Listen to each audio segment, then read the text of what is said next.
পুলিশের সাথে আওয়ামী লীগের দুটো ঘটনা ঘটেছে দেশের দুটো জেলায়। এর মধ্যে একটা জেলা গোপালগঞ্জ এবং স্পেসিফিকলি বললে টুঙ্গিপাড়ায় পুলিশের সাথে যা হয়েছে তা দেখে এই প্রশ্ন আমরা করতে পারি, এই সরকার কি তবে মেনে নিচ্ছে টুঙ্গিপাড়া স্বাধীন এবং আওয়ামী একটা আলাদা দেশ? কারণ আছে সে কথা, সে জায়গায় আসবো। তার আগে অন্য জেলায় যেটা হয়েছে সেটা নিয়ে একটু কথা বলতে চাই, এবং আওয়ামী লীগের মাথা চাড়া দেওয়ার ব্যাপারটা আমাদেরকে আসলে কগনিজেন্সে নিতে হবে সরকারকে। আর সরকার না নিলেও আমাদের শোরগোলটা জারি রাখতে হবে। সেটা হচ্ছে পাবনা পুলিশের গাড়ি থামিয়ে গ্রেপ্তার আওয়ামী লীগ নেতাকে ছিনতাই, রীতিমতো মিছিল নিয়ে এসে রাস্তা ব্লক করে জয় বাংলা স্লোগান দিয়ে অভিযুক্ত এবং আসামিকে ছিনিয়ে নেওয়া হয়েছে পাবনাতে। এটা আমার মূল আলোচনার বিষয় না। আজকে গোপালগঞ্জে যা হয়েছে তার আগে আরেকটা ঘটনা একটু স্মরণ করিয়ে দিয়ে গতকাল যে ঘটনা ঘটেছে সেটা নিয়ে কথা বলবো। 14 সেপ্টেম্বর, খুব বেশি দিন আগের কথা, এমনকি সরকারের একেবারে নতুন অবস্থায়ও না, 1 মাসের বেশি সময় পর গোপালগঞ্জে স্বেচ্ছাসেবক দলের গাড়ি বহরে আওয়ামী লীগের হামলা, নিহত 1, আহত 50। নট অনলি দ্যাট, মিলিটারির গাড়িতেও হামলা হয়েছিল, আমাদের নিশ্চয়ই মনে আছে, গোপালগঞ্জেই। তখন এই আলাপটা করেছিলাম, গোপালগঞ্জকে কি স্বাধীন গোপালগঞ্জ হিসেবে মেনে নেওয়া হচ্ছে? রীতিমতো মিলিটারির গাড়িতে সেখানে হামলা হয়। আজ 6 মাস পর যখন পুলিশের অবস্থা আরো বেটার বলে আমরা মনে করি আগের তুলনায়, এবং অনেকাংশেই তারা নিয়ন্ত্রণ নিয়ে আসতে পেরেছে, নট অনলি দ্যাট, সেনাবাহিনী মাঠে আছে তাদের ম্যাজিস্ট্রেসি পাওয়ার নিয়ে। এই আলাপ অবশ্য কেউ করছেন, মাঠে ম্যাজিস্ট্রেসি পাওয়ার নিয়ে সেনাবাহিনী থাকার পরও তারা অপরাধ সেই অর্থে ভালো নিয়ন্ত্রণ করতে পারছেন না। সেই আলোচনার আজকে জায়গা না, কিন্তু আমরা গোপালগঞ্জ নিয়ে একটু কথা বলতে চাই। এবং আমার আরেকটা সন্দেহ আছে গোপালগঞ্জ নিয়ে, অনুমান আছে, কেউ কেউ আমরা আশপাশে বলা বলিও করি, সেটাও আসবে, এবং সরকারকে খুব সতর্ক হতে হবে গোপালগঞ্জ নিয়ে বলে আমি বিশ্বাস করি।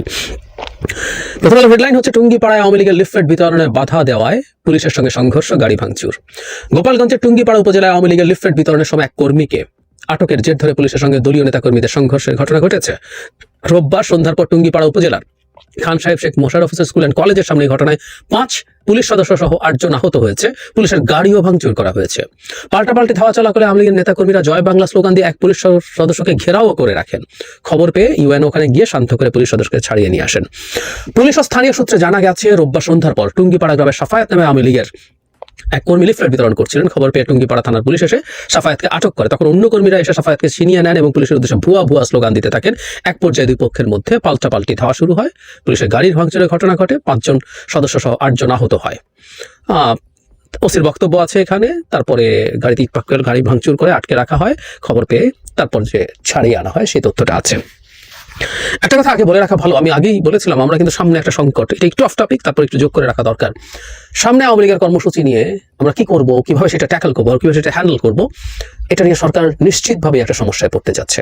কারণ টেকনিক্যালি আওয়ামী লীগ যেহেতু নিষিদ্ধ দল নয়, এখনো তাদের নিবন্ধনও আছে, টেকনিক্যালি তারা এখনো নির্বাচনে অংশগ্রহণ করতে পারবে তাদের নৌকা মার্কায়, এবং তাদের তো যেটা বললাম তারা রাজনৈতিক দল হিসাবে এখনো যেহেতু ভ্যালিড। আমরা নানান কথা মুখে বলছি, কিন্তু সেটা আসলে আইনের মতো করে আইন দিয়ে সেটাকে প্রতিষ্ঠিত করা যাবে না। সরকার খুব দ্রুত একটা আইনি পথ বের করতে হবে। আওয়ামী লীগের কর্মসূচির ব্যাপারে তারা কি করবে, কোনো ব্যবস্থা নেওয়া বা বাধা দেওয়ার যদি চিন্তা করে থাকে, সেটারও আইনি ব্যবস্থার ভিত্তিতেই সেটা করতে হবে। যাই হোক, সেটা করলো এবং এরপর তারা হামলা করলো, পুলিশের গাড়ি ভাঙচুর করলো, পুলিশ সদস্যকে আটকে রাখলো। এতগুলো ঘটনা তারা ঘটিয়েছে, তাদের সাহস 6 মাস পরেও খুব ইনট্যাক্ট রয়ে গেছে। অথচ কথা ছিল এই গোপালগঞ্জকে টার্গেট করেই সরকারের স্পেশাল অভিযান পরিচালিত হবে, খুব জরুরি ছিল। কিন্তু পুলিশ, আমার মনে আছে যে শেখ হাসিনার পতনের পর কিছুদিনের মধ্যে যখন সামরিক বাহিনীর উপরে হামলা হয়েছিল তখন কিছুটা পদক্ষেপ নেওয়া হয়েছিল, কিন্তু আমি মনে করি সেটা এখন আর ঠিকঠাক মতো চলছে না। এই জেলাটার মধ্যে এখনো এই আওয়ামী লীগের লোকজন এতটা হ্যাডাম দেখাচ্ছে, তাদের সাহসের ন্যূনতম কোনো ঘাটতি দেখা যাচ্ছে না। যে কথাটা বলছিলাম যে এরকম একটা ধারণা অনেকেই করেন, আমিও সেটা বিশ্বাস করি, সেটা হচ্ছে গোপালগঞ্জে আওয়ামী লীগের বিভিন্ন পর্যায়ের বহু নেতাকর্মী ওখানে লুকিয়ে আছেন। বাংলাদেশের মধ্যে আরেক বাংলাদেশ, স্বাধীন আওয়ামী বাংলাদেশ। ফলে যদি সেটা হয়ে থাকে, এটা খুবই যৌক্তিক যে বহু জায়গা থেকে পালিয়ে মধ্য এবং নিম্ন পর্যায়ে যারা দেশ থেকে ভাগতে পারেনি তারা আসলে ওখানে আছে। এবং আওয়ামী লীগের সবচেয়ে নিচু পর্যায়েরও যে নেতা বা কর্মীটা আছে, সে একটা আপাদমস্তক ক্রিমিনাল। চাঁদাবাজি, টেন্ডারবাজি, ছিনতাই, সব যা যা করা থেকে শুরু করে মানুষকে পেটানো, মামলা করা, হয়রানি, ধর্ষণ, সবকিছুর সাথে কোনো না কোনো একটা সাথে এরা প্রায় শতভাগ জড়িত। সুতরাং বিভিন্ন মামলার আসামি খোঁজাতেও গোপালগঞ্জ যাওয়া একেবারেই উচিত। ব্লক রেডের কথা শুনি, একেবারে ব্লক রেড করে খুব ভালো মতো সেখানে ব্যবস্থা করা, গোয়েন্দা সংস্থাগুলো পাঠানো, তথ্য নেওয়া, স্পেশাল একটা দৃষ্টি গোপালগঞ্জকে কেন্দ্র করে দেয়া দরকার। আমি খুব সিরিয়াসলি এটা করা উচিত বলে মনে করি, কিন্তু না, আমরা দেখছি সেটা হচ্ছে না এবং তাদের স্পর্ধা বাড়তে বাড়তে তারা এখন পুলিশের ওপরে হামলা করছে, পুলিশ সদস্যকে আটকে রাখছে, ঘিরে রাখছে। একটা কথা আমাদের একটু মনে রাখা দরকার, এটা খুব জরুরি বলে আমি মনে করি, সেটা হচ্ছে আওয়ামী লীগকে আমরা যতটাই দুর্বলতা সফলতা দেখানো মানে এই বলছি না আমরা আওয়ামী লীগকে ধরতে হবে, পেটাতে হবে, মারতে হবে, হত্যা করতে হবে। এই হত্যার কথা তারা বহুবার অনুমান করেছিল যে তাদের পতন হলে কয়েক লক্ষ মানুষকে হত্যা করা হবে। এই দেশের মানুষ ইনসাফের প্রমাণ দিয়েছে, সত্যিকার অর্থে দিয়েছে। তারা নিজ হাতে খুব অল্প আওয়ামী লীগের ওপরেই হামলা করেছে। একটা হওয়া উচিত হয়নি, কিন্তু খুব অল্প ছিল সেটা, যেটা আমাদের অনেকেই অবাক করেছে। দুর্দান্ত একটা ইতিহাস হয়ে থাকবে এটা। কিন্তু ইনসাফ মানে এটাও না পেটানো শুধু না, ইনসাফ মানে এটাও প্রত্যেককে তার প্রাপ্য শাস্তি, মানে তার কৃত অপরাধের জন্য প্রাপ্য শাস্তি নিশ্চিত করা। আওয়ামী লীগ গত 15 বছরে বাংলাদেশে যা করেছে সেইটা বিচার যদি আমরা মোটা দাগে করতে না পারি, সবার পুঙ্খানুপুঙ্খ খুঁটিনাটি বিচার করা কঠিন, কিন্তু মোটা দাগে যদি আমরা বিচার নিশ্চিত করতে না পারি, তাহলে আসলে আমরা এই রাষ্ট্রের ভবিষ্যৎ ন্যায় বিচারের পক্ষে যাবে, ইনসাফের পথে যাবে, সেটা বিশ্বাস করা খুব কঠিন হবে। সুতরাং আমাদের এটা করা দরকার ছিল, কিন্তু আমরা আসলে করি নাই। আমাদের সেই মনোযোগের খুব সিরিয়াস রকম ঘাটতি আছে। যেখানে যেখানে যারা এই ধরনের অপরাধ করেছে, সেটা সরকারের প্রশাসনে হোক, সেটা ব্যবসায়ী শ্রেণীতে হোক, সেটা দলীয় এই লোকজনের ক্ষেত্রে হোক, কোনো ক্ষেত্রেই আমরা আসলে সেই অর্থে ভালো পারফর্ম করিনি। অন্তত গোপালগঞ্জের মতো জায়গাতে সেটা আমাদের জন্য খুবই জরুরি ছিল, কিন্তু সেটা আমাদের পক্ষে, আমাদের দিক থেকে করা হয়ে ওঠেনি। একটা কথা খুব বলা হয়, শেখ হাসিনার সময় গোপালগঞ্জে টাকা উঠতো এবং ওজন করে টাকা দিত লোকজনকে না গুনে। আমি শুনেছি কয়েকজনের কাছ থেকে যারা ওখান থেকে ফিরে এসছেন। ফলে একটা দেশ পুরো লুট করে চুরি করে হলে ওই জায়গাটায় লোকজনকে প্রচুর ফিট করা হয়েছে, আমাদের ভাগ্য ভবিষ্যৎ ধ্বংস করে। শুধু সেটা না, ওই জেলায় বাড়ি হলে চাকরি হয়েছে, চাকরিতে প্রমোশন হয়েছে, গুরুত্বপূর্ণ পদে পদোন্নতি হয়েছে। বিশেষ জেলায় এই জেলায় চাকরি হলে আমার মনে পড়ে একবার মানবাধিকার, আমি জানি না খুঁজে পাবো কিনা, খুঁজে পেলে এখানে যোগ করে দেবো, মানবাধিকার কমিশনের চেয়ারম্যান ছিলেন ডক্টর মিজানুর রহমান, আওয়ামী লীগের মানুষ, কিন্তু মাঝে মাঝে টুকটাক কথা বলতেন। তিনি একবার একটা ইন্টারভিউতে বলেছিলেন যে একটা বিশেষ জেলার মানুষজনই পুলিশের বিভিন্ন গুরুত্বপূর্ণ পদে পদায়িত হন। এটা সত্য কথা।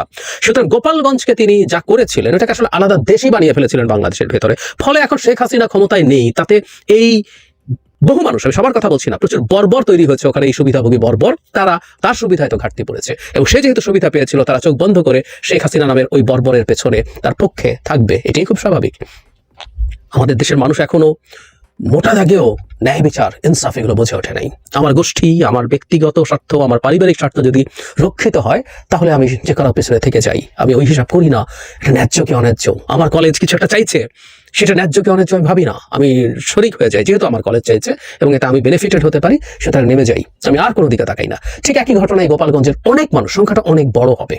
এই সংখ্যা কোথায় কিভাবে কি আছে না আছে এগুলো বের করা সরকারের জন্য একেবারেই কঠিন কোনো কাজ না। গোয়েন্দা সংস্থাগুলো যদি সিনসিয়ারলি চেষ্টা করে এটা বের করা যাবে। সুতরাং এই জেলার উপরে মনোযোগ দিতে হবে। এই জেলাকে খুব সিরিয়াসলি সরকারের প্রশাসন, গোয়েন্দা সবাই মিলে আমি মনে করি একটা সাঁড়াশি অভিযান হওয়া দরকার। অভিযান মানে এই নয় কোনো রকম কোনো মানবাধিকার লঙ্ঘন, এটা নিয়ে আমি প্রতিবাদ করি। লোকজনকে, অপরাধীদেরকে ধরা, তাদেরকে বিচারের আওতায় আনা এবং জায়গাটাকে এমন মেসেজ দেয়া, গোপালগঞ্জ বাংলাদেশের আরেকটা জেলা মাত্র, এটা কোনো বিশেষ জেলা না। এই জেলা কোনো এক সময় হয়তো গর্ব করতে শেখ মুজিবুর রহমানের বাড়ি। স্বাধীনতার আগে এই মানুষটা নানান ভালো মন্দ মিলিয়ে মানুষের শ্রদ্ধার মানুষ ছিলেন। স্বাধীনতার পর থেকে উনি ঘৃণিত মানুষ হয়েছেন এবং তার কন্যা এরপর যা করেছেন, এই জেলাকে এখন এই পরিচয়টা লুকানোর পরিস্থিতিও করতে হতে পারে। সেই জেলা এখন বাংলাদেশে বসে, বাংলাদেশের বুকে দাঁড়িয়ে সেখানকার মানুষ, আওয়ামী লীগকে মানুষ বলা যায় কিনা সিরিয়াস সন্দেহ আছে। যাই হোক, তারা এই স্পর্ধা দেখাতে পারে। আমি জানি না গতকাল পুলিশের উপর হামলার পর সরকারের চৈতন্য উদয় হবে কিনা, চৈতন্য ফিরবে কিনা। যদি না ফেরে আমাদের কপালে খারাপই আছে। এই জেলাকে কেন্দ্র করে অনেক কিছু ঘটবে, এটা আমরা নিশ্চিতভাবেই বলতে পারি।